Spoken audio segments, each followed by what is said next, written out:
welcome in, everybody. Let me turn my mic down a little bit, but welcome in, everybody. Hey, week 11 fantasy football already. Man, I kind of put my nuts out on the table for you guys last week, saying, you know what, Luke Musgrave is one of the most popular picks in fantasy football. I don't like him. Leave him out there. Take Dalton Schultz. With Davis Mills, that was a scary one. That was a nasty one. Dalton Schultz, I believe, 5 receptions, something like maybe 70 yards and a touchdown. Absolutely killed it. And let's see, as far as our buddy Luke Musgrave, we're going to be talking about him later. 3 targets, 3 catches for 23 yards. I'm pretty happy about that one. We hit pretty well on our picks last week. I'm going to turn my audio down a little bit. That music's a little bit louder for me than it is for you guys. There we go. All right. Hey, if anybody's in the comments, throw me a what's up. Say how you did this past week. I know I barely scraped by. I had a lot of buys last week. A lot of Chiefs, a lot of Bengals. It just was not a good week for me, but I still made it out with a W. Hopefully you guys did too. We're talking about the Week 11 Waiver Wire. Some of the people that you guys can pick up, bolster your teams for the end of the season. So let's get straight into it. Once again, I'd love to hear from you guys in the comments. Let me know who you guys are looking at, and what picks you guys, what you think of my picks. So let's go. Number 1, Waiver Wire Week 11.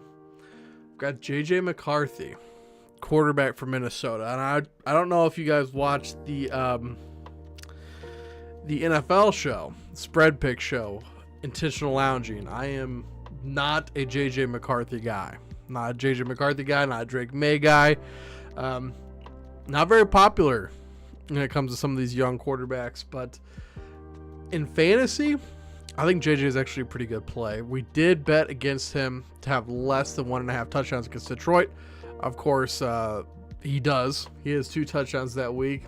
Last week, pretty bad, right? He had, I believe, 1 touchdown, 2 interceptions.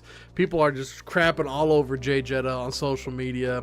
Gave up on a pass. Better days are coming. Better days are ahead for these guys.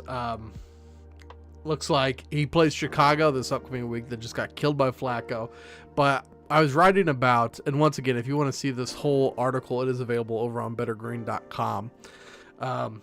But J.J. McCarthy, the fantasy playoffs, he has Washington, Dallas, the Giants, and then potentially a shootout with Detroit. I love this, man. I love this pick in fantasy. If you're already making it and you're kind of like have questions at quarterback, you've been teetering between like some low-end quarterbacks this year, JJ is a really nice one to pick up to let him kind of eat for you and bring home a fantasy championship. Let's see. Jaden Higgins. Once again, anybody in the comments, please let me know if you guys are here and if you're enjoying the show, because it's definitely more lonely now that Bobby's not on here with me anymore. We're talking Week 11 waiver additions. Number 2 is Jaden Higgins. I don't love this one as much, but here's my thought process behind it. It looks like he is finally starting to become that wide receiver 2 that they drafted him to be. They drafted him in the 2nd round. They wanted him to come in, be the guy for them. He's starting to see that now. I believe he had like 8 targets, and then he had 1 target against Denver when the whole team just didn't do very good. And then he had 7 last week. So he's been eating with Mills. He ate with Stroud. Let's see. The offense throws 11th highest rate in the league. That's a good metric to see too. Which is kind of funny. I've had like Texans a back-to-back weeks talking about what's his name? Dalton Schultz. Now we're talking about Jaden Higgins this week, but I mean, he's got 2 touchdowns in the last 3 games, playing 55% of the snaps in 4 of the last 5. I like Jaden Higgins. I like him to come out and actually have some value here down the end of the season. Thoughts on my slip? Tyrese Maxey, 25.5 over points. Kelly Osborne Jr., 1.5 threes over. Curry over 19.5. I like that. Marcus. Tyrese Maxey, 25. That's the only one that scares me. The Tyrese Maxey, 25.5 over. But he can definitely get that. Curry's getting over 19.5. Kelly Jr., 1.5 threes. Yeah, he can hit that too. I love those low numbers like that. So Maxey's the one that scares me the most, but I like that slip. Last one, guys. Theo Johnson. Tight end for the New York Giants. 39% owned in fantasy leagues. This was one of the honorable mentions last week. His line's at 30, but 5-point discount. Oh, okay. Dang, okay. 5-point discount. That's nice. What app are you using, Marcus? That's pretty nice. Line's at 35-point discount. Okay. Hey, I'm so sketched out about player props right now. Pick 6. Oh, nice.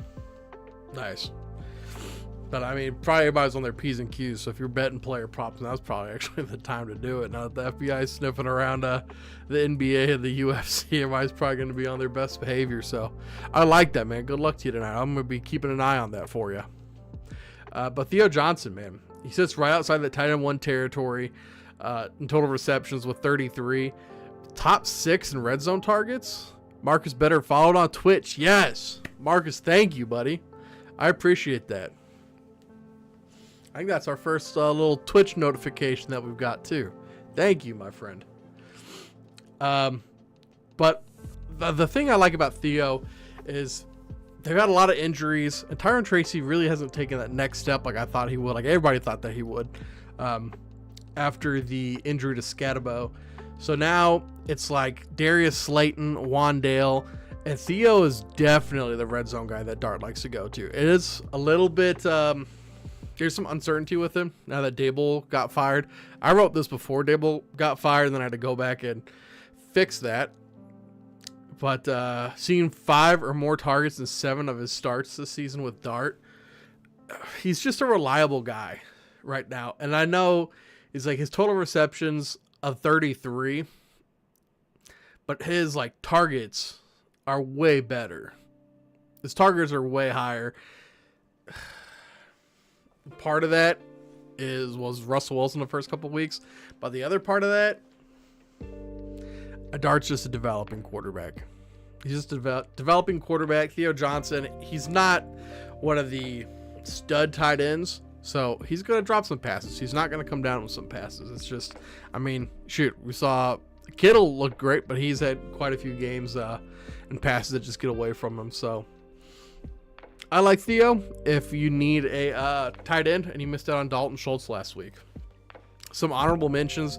Sam Darnold, I was surprised he's actually available. I didn't think he was like last week, but right now Sam Darnold available in over 50% of leagues. Trey Harris, that's a really interesting one. I was pounding the drum for Trey before the season started for fantasy. I believe that was before they signed Keenan Allen. So Trey Harris hasn't came into his own like I was thinking that he would for this season, but we're starting to see a switch now. Like we saw Keenan Allen's snap percentage just keeps going down. I believe he was like at 52% this week or something like that. And Trey Harris, he's starting to have like equal and sometimes even higher snap count than Keenan Allen. Allen had 5 targets for 2 receptions. I feel like Trey Harris has had 2 targets for 2 receptions in the last like 4 weeks. So he isn't getting a ton of work yet, but he's definitely a guy that's interesting. And if, Keenan Allen, he is starting to slow down, the team's starting to get away from him. Trey Harris is a guy they drafted higher. Like, he's not a first-round guy, that's why people weren't talking about him, but he was a really, really good player out of Ole Miss. And so Trey Harris, I think he's alive. live person to take a bet on if you want to do like a player prop or picking them up for just a dart throw receiver. Once again, all these are honorable mentions of a Week 11 waiver wire. You're not getting Devontae Adams, those type of dudes here. Tyjae Spears and Christian Watson. Watson actually looked pretty good on Monday Night Football, which is hard to believe because one is Christian Watson, two, that game had like no offense, so it was a terrible game. I mean, it was good defense, but the offense also played very sloppy. But Christian Watson, he actually looked pretty decent out there. He looks like he's running around. He's not hampered by his old injury. Not saying he couldn't get re-injured again, but I like Christian Watson. I think he's worth a look. Like right along there with Trey Harris. He's one of those guys, him and Higgins. The ceiling is pretty high for these guys, but there's like virtually no floor. They could put up a 0 for you. But these are guys to be looking at, especially if you have like a I don't know, some like garbage 4th string running back and you're like, I can get rid of this guy finally. Yeah, these guys are going to be worth the ad. Let's talk about some slams or scams on the top 10 most added players on Sleeper this week. All right. Hey, that made my day. Getting a new follower over on Twitch. Man, we haven't had a new follower on Twitch forever. So I appreciate that. All right, trending up, number 1 most added player according to Sleeper with 481,000 ads tied in for the Tampa Bay Buccaneers, Cade Otton. Slam or scam? That's a slam. I mean, Cade Otton's a guy we've been talking about all season, bouncing off and on the waiver wire. There's just so many injuries going on over there in Tampa. Cade Otton, he's like those other Titans we're talking about. He's like Theo. He's can have some red zone involvement. Theo's more involved in the red zone than Cade Otton is, but Cade Otton probably sees more consistent work, I would say. Probably around 5-6 targets a game, I'd imagine. Let's click on him. Let's see what he's looking at. Cade Otton. Yeah, 4, 5, 6, 9, 5, 12 last week. So that 12 catches for 9 receptions, 82 yards. Once again, no touchdown on the season for Cade Otton. Like I gotta say that Theo's much more of a red zone target than Cade Otton is, but 90% of the snaps in every game outside of week 1 when he had 86. Absolutely a guy I would target. Absolutely a guy I would roster. I'm not expecting 12 targets for 9 receptions. This is not because of how banged up they are. This is just a big Cade Otton game. They're able to get him going. I expect that 5 for 6, 5 for 4, that line to be more the average for him. But still, I say he's a slam because he's a great player. He's a lot better than some of these other guys that we're going to talk about. Number 3, number 2. We don't do kickers and defenses, but number 2, Sean Tucker, 478,000 ads, running back out of Tampa. This is why I was so afraid of Bucky earlier. I don't know if you guys remember, but I was like, I'm kind of hesitant on this Bucky injury, on him coming back. I'm like, I want to see a little bit more before I'm like trading guys for him. People are picking up Sean Tucker. I mean, you're doing it because you're worried about the Bucky injury. 9 carries for 53 yards. I mean, that's pretty impressive. He played 32% of snaps, 12 for 42 and a touchdown. You're just never going to start him. Rachaad White has to get injured.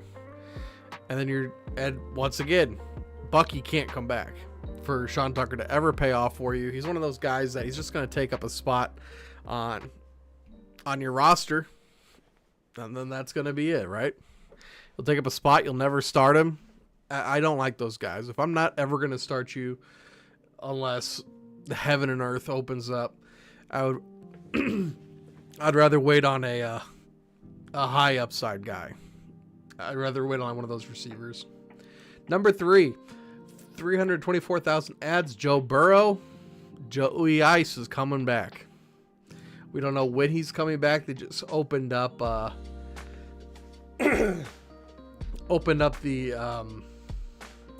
practice window for him. So I believe he has 21 days.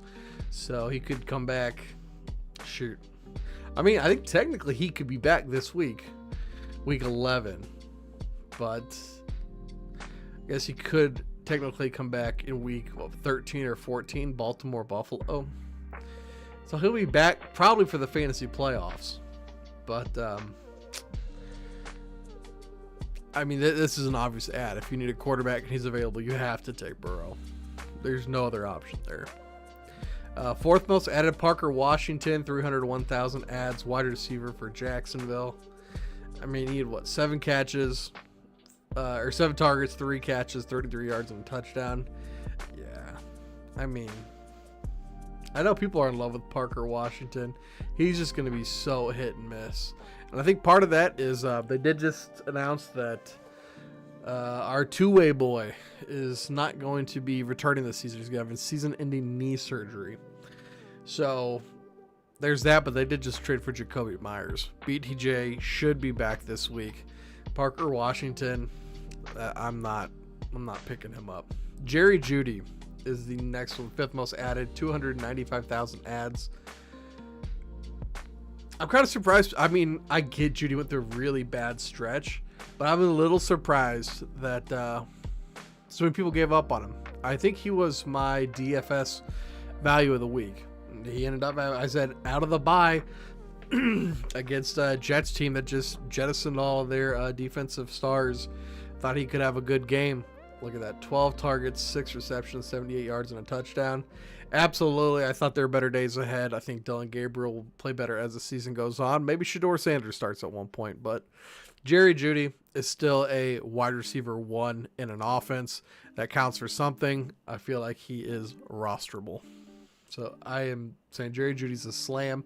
I don't think I said that for those guys. So Kate Otten, Kate Otten slam, Tucker scam, Burrow slam, Parker scam, Jeudy slam. Wow. My throat just closed up. Jalen Naylor barely knew her. Wide receiver from Minnesota, 268,000 ads. Scam. Jalen Naylor earning larger role in Minnesota? Is he? I mean, he had 5 catches, 124 yards, and a touchdown. That's massive. That's a massive. I cannot discount that game. Let me just look at the game he had before that. Oh, he had 1 catch for 16 yards. Okay, well, you know, it's 50-50. What's the game before that? Oh, he had no catches. He had 1 target. What about before that? Oh, he had 2 catches for 37 yards. Guys, 4 for 327, 1 catch for 2 yards and a touchdown, 3 for 37, 3 for 31, 1 for 28. Larger role in Minnesota. He had a good game. Like I said, I was talking all that hype on JJ. There's a lot of guys there. He's going to spread the ball around. Jalen Naylor, no. I mean, he's got some good matchups. I'll give him that. But Jalen Naylor is not a guy you're ever going to start. Be honest.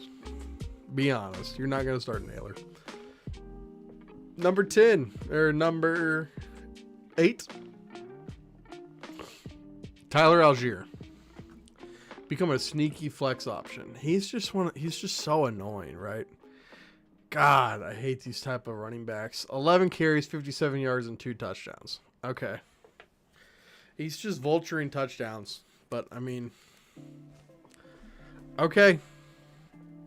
I mean, he's a clear scam.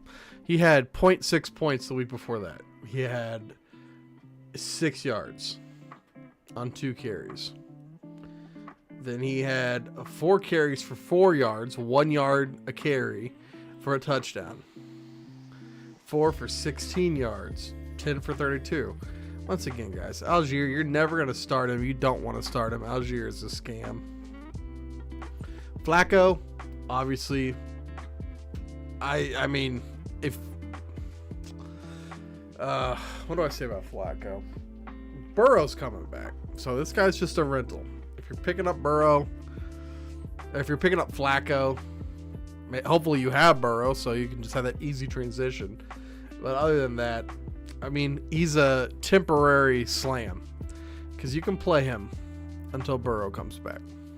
But that clock is ticking, and we don't know when that bomb's going to go off. Last, Dawson Knox. Dawson freaking Knox. Oh, I hate talking about this guy. He is on the field half the time, some of the times. He has how many targets in the season? He has 18 targets in the season. Remember, we are going into week 11. He has 12 receptions. He has just over 1 catch a game. 150 yards, 1 touchdown. Yeah, this is just because of the Dalton Kincaid injury.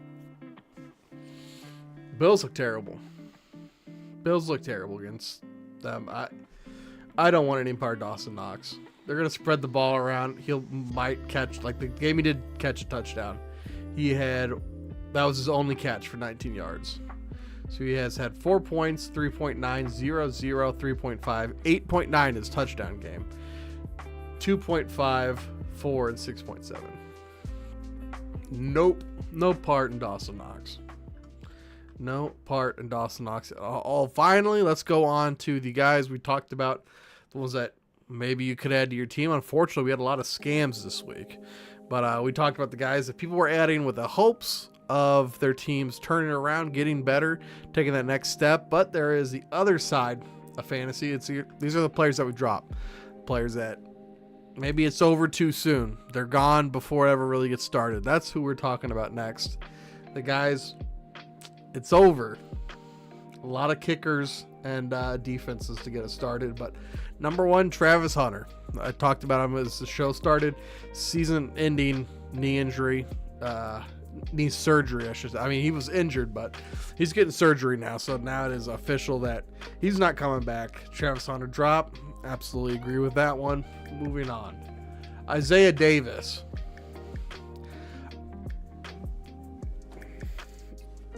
There's some people out there, I won't name names, D-Bro, that have a lot more followers than I do. They have a lot more engagement than I do. That are telling you to pick up this man, Isaiah Davis, because they're going to trade Breece Hall.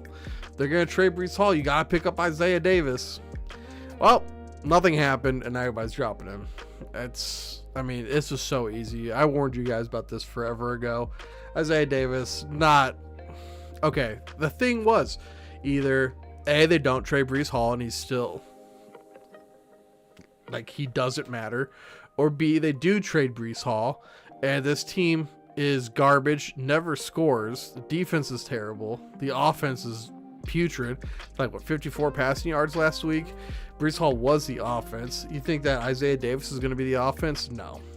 People, yes. No. This team was just going to be terrible. They're going to score 0 points. Isaiah Davis was never a good pickup. I'm sorry, that sounds really mean, but I'm just saying, there's some people out there that were really pounding the drum for him, and you could see through it, clear as day. Number 3. Wow. Sorry, lots of kickers and defenses. Like I said, number 3 is Bill. Fantasy darling to start the year. Ja'Cory Krosky Merritt. Bill, the 3rd most dropped player. 107,000 drops. Wow. People are really sick of him, huh?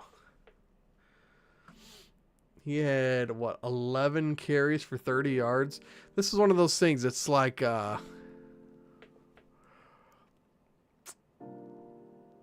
person gets injured and the season's over for everybody, right? I mean, it's hard to argue. They did just get smacked by Detroit, but they weren't going to be able to run all over Detroit in this game anyways. 1, Detroit's defense is pretty decent. 2, this was going to be a barn burner. Detroit blew them out early. They were never able to keep up. You can't run the ball when you're down by 40 points. So, I mean, he had 11 carries. That's way more carries than I thought he would have had in that type of a game. He's seeing decent carry numbers. Once again, his efficiency leaves a lot to be desired. I'm a little surprised with how much hype Bill had, but I also don't disagree with it. So if you can afford it, I mean, you're a pretty rich person. Your team's doing pretty good if you can afford to drop Bill. But I don't disagree. Number 4, I believe, is Dalton Kincaid. I'm so over Dalton Kincaid. God, I was so high on him. And the Bills drafted him, which I thought made no sense, and the Bills just completely tanked his career. So that really sucks for Dalton Kincaid, and sucks for fantasy owners, dynasty teams like me that have him. You just don't really know what to do with him. 104,000 drops. I don't blame people. He is injured. Week to week with hamstring injury. Hamstrings can linger all season. So in redraft, yeah, I don't blame people for wanting to get out from Kincaid while they can. Number 5, Tank Bigsby, 101,000 drops. I mean, yeah. The game against Philly, Tank Bigsby non-factor. Yeah, because it was like Shipley that was in there the entire time, it looked like. He had that one against the Giants, 9 carries, 104 yards. Everybody was getting in on him. I mean, I picked him up in Scott Fish just to have him, because there's nobody to pick up. If you've played Scott Fish, you know by week 11, there's literally not a single person to pick up. So I picked him up just so I could make a move, because my team had been so stagnant. So yeah, Tank Bigsby. I get why people are dropping him. I don't blame him at all. Chris Rodriguez, 100,000 drops. I believe he's number 5. Yep, completely agree. Romeo Doubs, number 6, 99,000 drops. Wow. 4 targets, 1 reception for 5 yards. Wow, man. People jumping off of Doubs. So, I mean, he only had 62%. Oh, God, I forgot he did get injured, didn't he? But still, he's struggling to get anything going. We'll have to see how severe that injury is, because it wasn't... I thought he had like just got the wind knocked out of him or something. The way he was like clutching his pearls. I would want to see more about that. I would want to see more about that Dobbs injury before I dropped him. That's interesting. That one kind of surprises me. That's one I don't 100% agree with. Justin Fields, 91,000 drops also. I believe this is our 7th one. I completely agree. Dude had like 54 passing yards. It doesn't matter who you start there. Tyrod Taylor, Justin Fields. I know the head coach over there has been like trying to make it all tricky, and now the Jets just won another game. It doesn't matter who you start. This team's going to be terrible unless you get 2 special teams kick return touchdowns against one of the other worst teams in the NFL. You're not going to win. So the Jets, Justin Fields, yeah, I think you can drop him. He's one of those things. He's not going to be scoring you points, so why keep him? Josh Downs, number, we'll call this 8. Held to 1 catch in week 10. Still, come on, guys. Yeah, I think that's... I mean, I get that. I think it's because it's also the week 11 bye. People are dropping him because of the bye. And for that, I can't disagree with. Because if you're going to have to drop somebody to pick up to have a valid roster, Josh Downs is the guy I'd look at dropping for that. But at the same time, he's got a pretty high ceiling, and the Colts are doing really good. Daniel Jones, he's been playing very well. They're going to buy and they face Kansas City, Houston, Jacksonville, Seattle, San Fran. So Kansas City, Houston are, and I mean really even Jacksonville, pretty tough defenses there. So, and Seattle too, really. They have to face Jacksonville again. Yeah, that's kind of a tough stretch for them. Okay.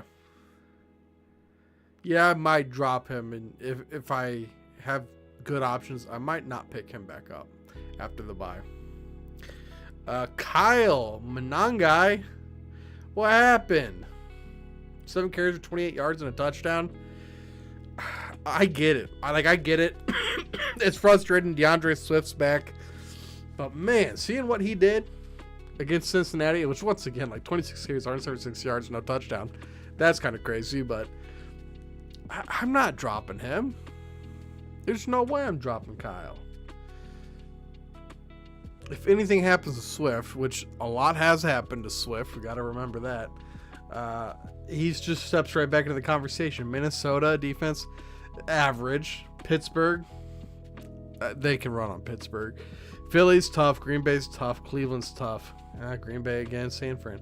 Damn, some of these guys, they do not have easy schedules down the stretch.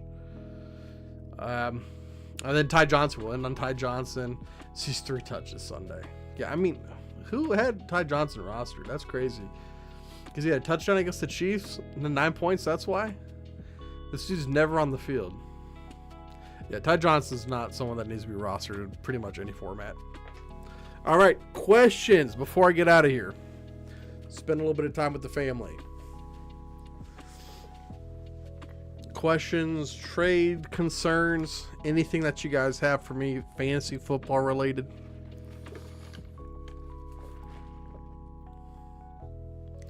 Hopefully you guys are all winning. You don't need me anyways. Quiet live today.